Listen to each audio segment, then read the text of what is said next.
ছোটদের সংখ্যা শেখানোর জন্য আমি টিএলএম হিসেবে গাছের পাতা এবং পুরনো কলম দিলাম। এরপর এক শ্বাসে, এই মন দিয়ে শোনো হিমাদ্রি, এক নিঃশ্বাসে বা এক শ্বাসে যত গুনতে পারবো সেইটার সংখ্যা এবং বানান লিখতে হবে।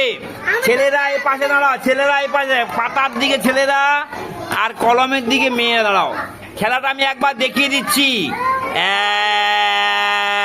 1 2 3 4 5 6।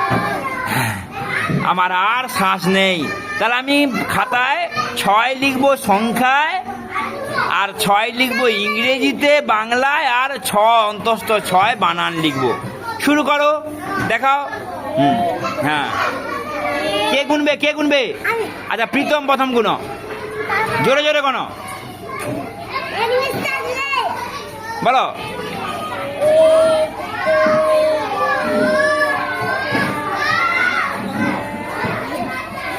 ও তো প্রতিবারে শ্বাস নিয়ে নিচ্ছে, হবে না, টান রেখে বলতে হবে। 1 2 3, শ্বাস বন্ধ করে। এদিকে মেয়েদের বলো তো।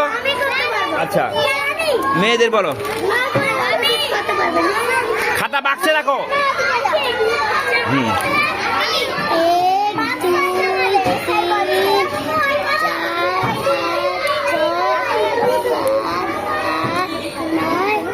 চল যাও, 10 লিখে যাও। তাহলে খেলাটা বোঝা গেল। আবার এই ছেলেদেরকে করবে, তুমি করো এক নিঃশ্বাসে।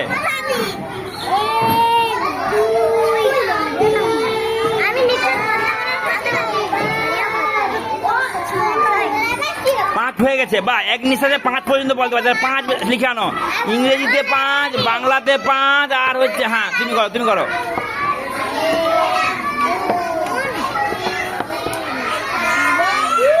কত হয়েছে? 4। এক নিঃশ্বাসে 4 পর্যন্ত বলতে পারছে।